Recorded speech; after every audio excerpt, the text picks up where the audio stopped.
Now let's have a brief look at the other packages in MIDP and how it supports the development of the player. First, the networking package. This provides support for accessing HTTP 1.1 server and services. Connections may be implemented with any suitable protocol, providing the ability to reliably transport the HTTP headers and data. These features are important so that the player can connect to the internet to search for media files or information regarding any media, like to search details about an album. An HTTP connection is returned from connector.open method. Also, the javax.microedition.pki or the public key package ensures secure connection, which is very important for mobile media player when connecting to the internet, since the device is not a computer and virus detection is low. In here, certificates are used to authenticate information for secure connections.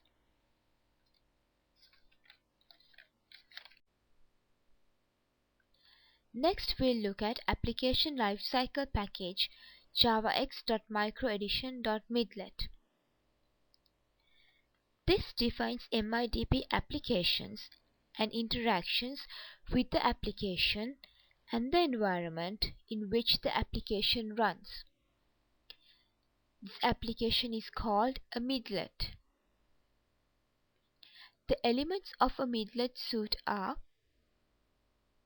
runtime execution environment, midlet suite packaging, application descriptor, and application lifecycle. The MIDP defines the execution environment provided to midlets. The execution environment is shared by all midlets within a midlet suite, and any midlet can interact with other midlets packaged together. The application management software initializes the applications and makes the following available to the midlet: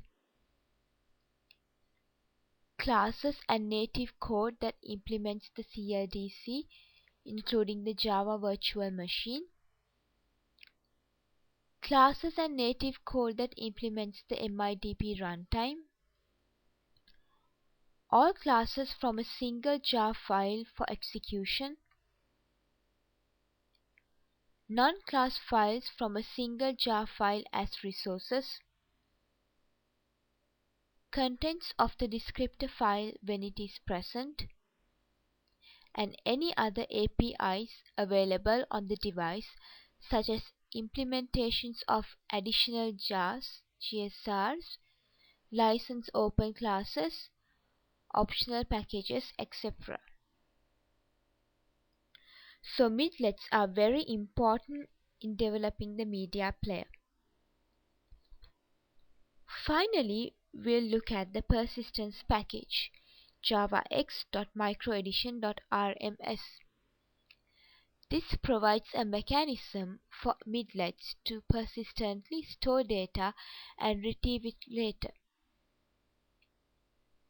The persistent storage mechanism, called the Record Management Systems or RMS, is modeled after a simple record-oriented database.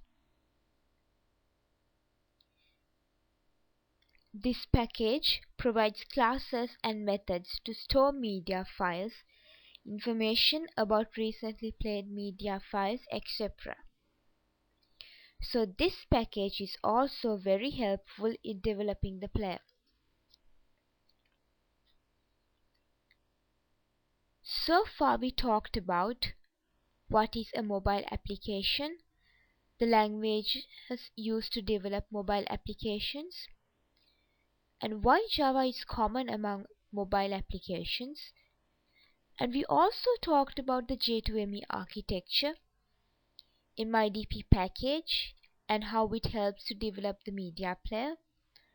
What is the support given by the language to the programmer and the features of the language. And here is a summary of what we so far discussed about the methods and classes in the MIDP package.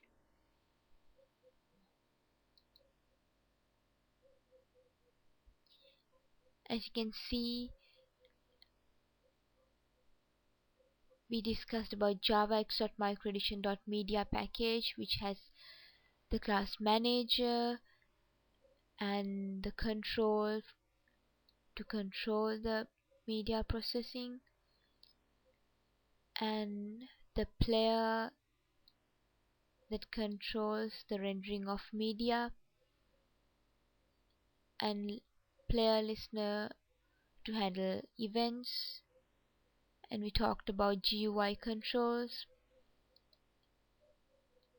and here are some additional controls like pitch control, rate control, record control, stop time control, tempo control to control the tempo, and tone control enables playback of a user-defined sequence of single tones. Video control, volume control controls the volume of the player, and and the exception class for the media package is the media exception, and this reports unexpected error in media processing method.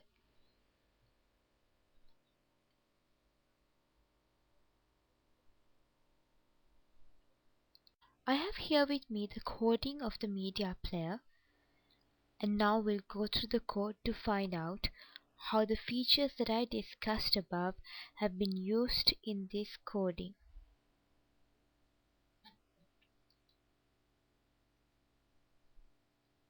As you can see, first of all, the packages that we talked about had been imported.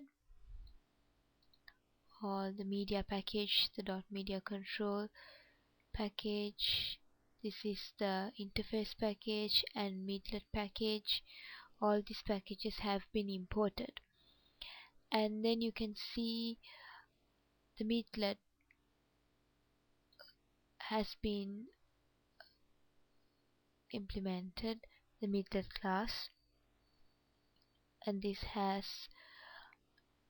forms, text fields, the classes that we talked in the interface package, and the controls have been given to the player meetlet. As we discussed, the meetlet controls the execution, and then a method has been defined to start the application, and you can see the player.start method has been used here, and then a method has been implemented to pause the application, and you can see the stop method has been used, the reset method has been used, and to close the player another method has been used called destroy app, and to update another method has been defined,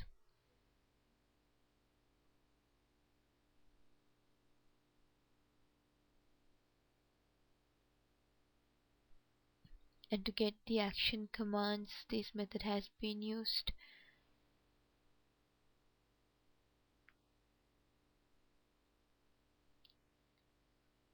And then here you can see a player has been created. This is done by the manager in the media package, and then you can see the methods in the player life cycle has been used here: player.realize, player.prefetch, player.start, player.stop, player.deallocate, and player.close.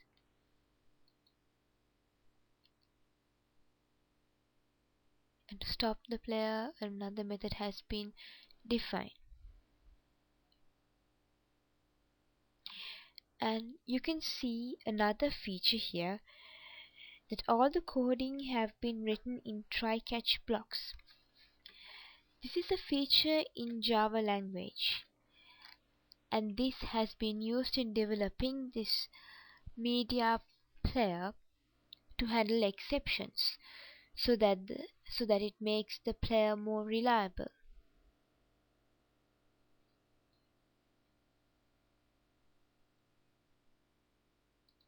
MIDP has many packages that support the product. The package is like tailor-made for developing media players. Abstraction and automation has made it simple to design and develop the player. The main purpose of this video was to give you an idea about the mobile applications, mainly the mobile media player and how it is developed, and also to further analyze on the developing language of the media player, namely J2ME. And we hope you all gained some knowledge about the language and how the mobile applications are developed by watching this video.